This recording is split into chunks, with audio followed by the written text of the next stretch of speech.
मान लीजिए कि आपने प्लान किया कि एक छोटा सा बिजनेस करता है, आइसक्रीम का बिजनेस घर पे ही, अपने ही घर पे एक फ्लोर, 3 फ्लोर का आपका घर था, एक फ्लोर पे आपने ये बिजनेस करने का प्लान बनाया। एक मशीन ख़रीदी आपने आइसक्रीम बनाने वाली, जिसका कीमत पड़ा 2 लाख रुपए। ठीक है, तो आपने 2 लाख रुपए आपके पास थे नहीं, तो आपने बैंक से लोन लिया 8% पर एनम के हिसाब से उसने आपको 2 लाख रुपए लोन दिया। तो ये 8% जो है वो आपको हर साल देना पड़ेगा बैंक को। उसके साथ ही कुछ मशीन का डेप्रिसिएशन कॉस्ट भी होगा। एक मशीन आप लाएंगे तो वो ख़राब भी होता रहेगा, हर साल कुछ ना कुछ उसमें खामियां आएगी और उसको बनवाना पड़ेगा आपको, और उसका पूरा पीरियड जो है वो भी डिसाइडेड होता है। ऐसा नहीं है कि एक मशीन 100 साल चल जाएगी, ऐसे 10-15 साल मान लीजिए कि 15 साल का उसका पूरा कालखंड समझ लीजिए आप। तो उस हिसाब से आपने डिवाइड कर लिया उस मशीन की कीमत को कि हर साल कितना इस पर खर्चा लग रहा है।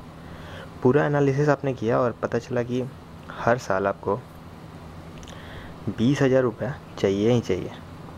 ये तो फिक्स्ड कॉस्ट है, 8% लोन चुकाने वाला, और ये जो आपका डेप्रिसिएशन कॉस्ट था। तो अगर आपने इसमें एक और कॉस्ट जुड़ जाता, अगर आप घर आपने रेंट पे लिया होता तो आपको रेंट का पैसा भी फिक्स्ड कॉस्ट में जुड़ जाता। लेकिन यहाँ पे तो आपका अपना घर है, तो आपने यहाँ पे इस एग्ज़ाम्पल में मैंने अपना घर मान के लिया है, तो उसका वो फिक्स्ड कॉस्ट में नहीं आया। तो फिक्स्ड कॉस्ट क्या है कि आपको हर साल एक अमाउंट तो साइड करके चलना है। अपने मशीन ख़रीद लिए तो अब उसका आपको 8% लोन हर साल देना है। अगले साल आप मतलब ये फिक्स्ड हो गया है कि आपको वो पैसे देने ही देना है। डेप्रिसिएशन भी मशीन कर दिया तो उसको डेप्रिशिएट भी करेगा, हर साल उसका प्राइस कुछ कम होता जाए या फिर उसमें कुछ खामियां आएंगी।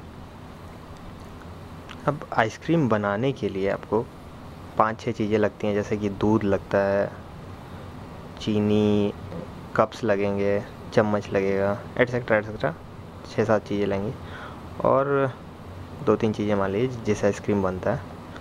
तो मान लो कि एक आइसक्रीम बनाने में ये जो चीज़ें लग रही हैं, तो मशीन से आपको एक आइसक्रीम बनाकर निकालने में लगा 5 रुपये, और आपने बेचा उसको 10 रुपये का एक पीस, और 5 रुपये आपको बनाने में लग रहा है।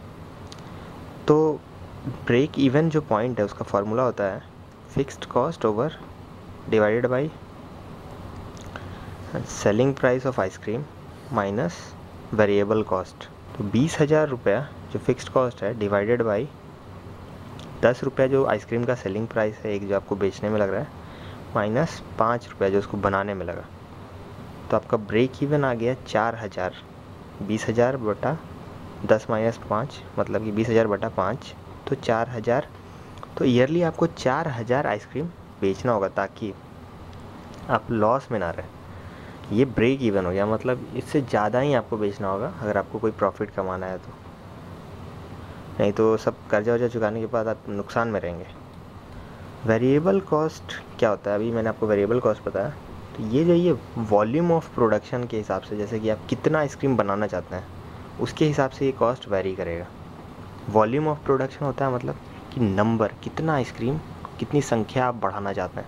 जैसे कि आप 10,000 आइसक्रीम बनाना चाहते हैं तो वेरिएबल कॉस्ट और ज़्यादा लगेगा, आपको दूध ज़्यादा लगेगी, चीनी ज़्यादा लगेगी, सारी चीज़ें ज़्यादा लगेंगी।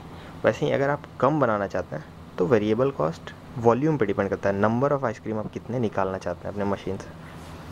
अब आप तीनों को बदल कर अपना तीनों जो आपके ये जो फार्मूला में है, break even is equal to fixed cost divided by selling price of ice cream minus variable cost. तो इन तीनों में आप किसी को भी बदल करके अपना ब्रेक इवन बदल सकते हैं। जैसे कि आप फिक्स्ड कॉस्ट जो है, जो रेंट वगैरह है, वो अगर कम होता तो आपको कम आइसक्रीम बनाना पड़ता प्रॉफिट कमाने के लिए।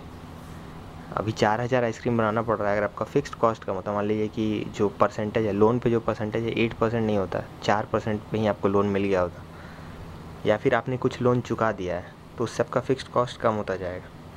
तो या तो आप फिक्स्ड कॉस्ट कम करके अपना आइसक्रीम की संख्या कम करके भी प्रॉफिट कमा सकते हैं, या तो आप आइसक्रीम का सेलिंग प्राइस बढ़ा सकते हैं, 10 रुपये का बेच रहे हैं 12 रुपये का बेचेंगे तो भी आपको कम आइसक्रीम बेचना पड़ेगा, जो 4000 निकला था उससे थोड़ा कम हो जाएगा वो फिगर। वेरिएबल कॉस्ट अगर आपने कम कर लिया, मान लीजिए कि कहीं से आपने डील किया और चीनी आपने बोला कि हम आप ही से चीनी लेंगे लेकिन हमको सस्ते में दीजिए, और हम कोई छोटे मोटे ग्राहक नहीं हैं, हम बहुत लंबे समय के लिए ग्राहक बन के आए हैं, और आपने चीनी का कुछ दाम कम कर लिया, तो मान लीजिए कि 5 रुपये आपको पहले पड़ रहा था वेरिएबल कॉस्ट, सारा दूध दही दूध चीनी वगैरह सब मिला के, वो आपका आ गया अब 4 रुपये के आसपास। तो उससे भी टोटल जो आपको प्रोडक्शन करना है आइसक्रीम का वो कम हो जाएगा। कम प्रोडक्शन करके पहले 4000 प्रोडक्शन पे नो प्रॉफिट नो लॉस था, वो नीचे आ जाएगा। तो जितना प्रॉफिट कमाना चाहते हैं आप उतना ज़्यादा आपको आइसक्रीम बेचना पड़ेगा। चलिए, थैंक यू।